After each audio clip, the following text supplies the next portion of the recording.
آج یہ سوال بہت اہمیت اختیار کر گیا ہے کہ زندگی کیا ہے اور زندگی کی ضرورت کیا ہے۔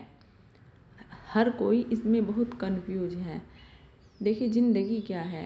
زندگی اپنے پیرنٹس کے ساتھ خوش رہنا، اپنے بچوں کو اپنی آنکھوں کے سامنے بڑے ہوتے دیکھنا، جب وہ ننھے ننھے ہاتھوں سے ہماری انگلیاں پکڑ کر چلتے ہیں، اس خوشی کو، ان جذبات کو اپنے اندر محسوس کرنا، اور وہ لمحے بے انتہا خوشی کے ہوتے ہیں۔ اپنے گھر کا سمپل کھانا کھانا، یہ تو ہے زندگی۔ تو پھر یہ سوال اٹھتا ہے کہ ضرورت کیا ہے؟ اچھا بینک بیلنس، گاڑی اور سماج میں اسٹیٹس، یہ ضرورت ہے۔ تو پھر ہم کیسے فرق کریں زندگی اور ضرورت میں کہ کیا ضروری ہے اور کیا ایکسٹرا ہے؟ دیکھیے یہ بہت بڑا سوال ہے اور بہت ہی سمجھنے کے قابل بات ہے۔ اگر آپ اسے اپنی زندگی میں سمجھنا چاہتے ہیں تو اسے دیکھیں، ایسے سمجھیں۔ ہم زندگی کی جو خوشیاں تلاش کرتے ہیں وہ چیزوں میں تلاش کرتے ہیں، جبکہ چیزوں کے اندر خوشیاں نہیں ہوتی۔ ہم مارکیٹ جاتے ہیں، چیزوں پہ چیز خرید کے لاتے ہیں، ہمارے پاس بہت سی چیزیں ہوتی ہیں، لیکن ہم پھر بھی خوشی کے لیے انہیں خرید لیتے ہیں، کیونکہ اس سے ہمیں وقتی خوشی ملتی ہے۔ وقتی خوشی کے لیے ہم اپنے گھر کو بھر لیتے ہیں اور رشتوں کے اندر محبت تلاش کرتے ہیں، حالانکہ ان چیزوں سے محبت نہیں ہوتی۔ ہارورڈ یونیورسٹی کی 80 ایئر سے بھی زیادہ کی ریسرچ ہے، جس میں اس نے پایا کہ انسان جو سب سے زیادہ خوش رہتا ہے وہ تب خوش ہوتا ہے جب اس کے رشتے مضبوط ہوتے ہیں، اس کے قریبی رشتے، اس کے ریلیشن شپ جو سماجک ریلیشن شپ ہے، اور وہ اپنے ان بچوں کے ساتھ اور پیرنٹس کے ساتھ بے انتہا خوشی محسوس کرتا ہے۔ اسے دوستوں کی بہت ضرورت نہیں ہوتی، اسے قیمتی دوست کی ضرورت ہوتی ہے، وہ اس کا کوئی اپنا بھی ہو سکتا ہے۔ یہ چیزیں خوشی دیتی ہے انسان کو اندر سے، باہر کی چیزوں سے نہیں۔ ہم باہر کی چیزوں میں خوشیاں تلاش کرتے ہیں، تو پھر ہم سوچتے ہیں، یہ سوال پھر اہمیت بہت بن جاتی ہے اس سوال کی کہ کیا اسلام نے ہمیں دولت کمانے سے منع کیا ہے؟ نہیں۔ دیکھیے اللہ تعالیٰ قرآن شریف میں فرماتے ہیں وَمَا الْحَيَاةُ الدُّنْيَا إِلَّا مَتَاعُ الْغُرُورِ، یعنی دنیا کی جو زندگی ہے، سامان ہے، وہ دھوکے کا سامان ہے۔ تو پھر کیا ہمیں دولت یا پیسہ نہیں کمانا چاہیے؟ نہیں، ہمیں کمانا چاہیے، لیکن اس کی ضرورتوں کا پتہ ہونا چاہیے۔ اگر ہم صرف پیسہ ہی کمانا چاہیں گے اور پیسے ہی کے پیچھے رہیں گے، رشتوں کی ویلیو ختم ہو جائے گی، تو زندگی سے ریئل خوشی ختم ہو جائے گی۔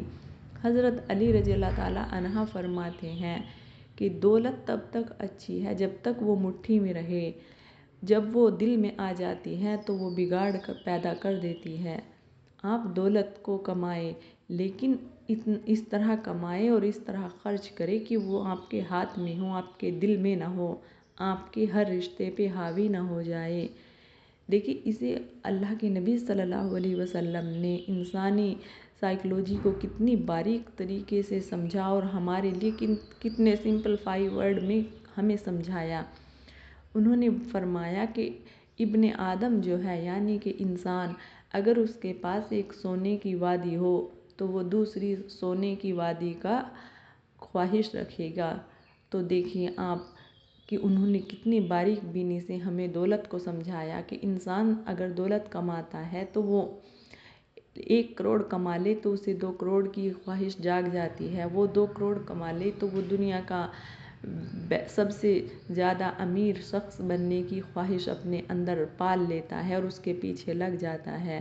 پھر وہ اس مقصد سے ہٹ جاتا ہے کہ میں دنیا میں کیوں آیا، وہ اپنے ان رشتوں کو بھول جاتا ہے جو اس کے اپنے قریبی رشتے ہوتے ہیں، وہ انہیں دولت کے ساتھ خوش کرنا چاہتا ہے۔ حالانکہ انسان دولت کے ساتھ خوش نہیں رہتا، وہ اپنے رشتوں کے ساتھ خوش ہوتا ہے، کیونکہ رشتے جو ہیں وہ خوشیاں دیتے ہیں اور دولت جو ہے وہ انسان کو غرور دیتی ہے۔ آپ اس میں فرق سمجھیں۔ دیکھیں ہمارا جو میڈیا ہے، ہمیں جو دکھاتا ہے، ہمارا جو سماج ہے ہمیں جو دکھاتا ہے، ہم بس سب اسی کے پیچھے لگ جاتے ہیں۔ کتنے ایڈ دیکھتے ہیں جو ہمیں چیزیں دکھاتے ہیں، اب یہ خرید لو، اب وہ خرید لو، یہ خوشی دے گا، وہ خوشی دے گا، حالانکہ یہ سب چیزیں خوشی نہیں دیتی۔ یہ ایک وقت پہ آ کر اور بوجھ بن جاتی ہے اور ہمارا گھر چیزوں سے بھر جاتا ہے۔ آپ سمجھنے کی کوشش کریں، اسے جب ہی سمجھ سکتے ہیں آپ اس سائیکلوجی کو، جب آپ اللہ تعالیٰ سے اپنے آپ کو جوڑیں گے۔ دیکھیں، اللہ نے ہمیں دولت کمانے کے لیے دنیا میں نہیں بھیجا۔ اللہ ہمارا کفیل ہے، وہ ہماری کفالت کرے گا۔ اس نے رزق کا وعدہ کیا ہے، وہ رزق دے گا۔ تم ریئل خوشی تلاش کرو۔ تم ریئل خوشی تبھی تلاش کر سکتے ہو، وہ تمہیں تبھی مل سکتی ہے جب تم اللہ تعالیٰ کے دیے پر خوش رہنا سیکھ جاؤ گے۔ جو اس نے عطا کیا ہے اسے دل سے قبول کرو گے، اور اسے زبان سے شکر نہیں، دل کے اندر سے شکر ہوگا تمہارے، تو تم دنیا میں خوش رہنا سیکھ جاؤ گے۔ تم اپنی لائف کا پھر پرپز تلاش کرو گے کہ اللہ نے کس لیے دنیا میں بھیجا ہے۔ اگر دولت کمانے کے لیے ہم دنیا میں بھیجے گئے ہوتے تو پھر دنیا سے لوٹ کر کیوں جا رہے ہیں؟ پھر دنیا سے لوٹ کر جانا نہ ہوتا، ہمارا ٹھکانہ یہی ہوتا۔ اپنے جانے اور آنے کا مقصد سمجھنے کی کوشش کیجیے، اور جب آپ کوشش کریں گے تو انشاءاللہ اللہ تعالیٰ آپ کو آپ کے مقصد تک پہنچا دیں گے، کیونکہ ہماری لائف کا پرپز دولت نہیں ہے، یہ تو زندگی کی ضرورت ہے، بس تھوڑی ہی میں پوری ہو جائے گی۔ یہ مقصد نہیں، لائف کا مقصد کچھ اور ہے، اور وہ مقصد ہے اللہ کو پا لینا، اللہ کے پانے کی کوشش کرنا، اسے سمجھنے کی کوشش کرنا، اس نے دنیا کیوں پیدا کی ہے اس بات کو سمجھنے کی کوشش کرنا۔ مائی ڈیئر ویورز، آپ ہماری ویڈیو کو لائک کریں اور چینل کو سبسکرائب کریں۔ اللہ حافظ۔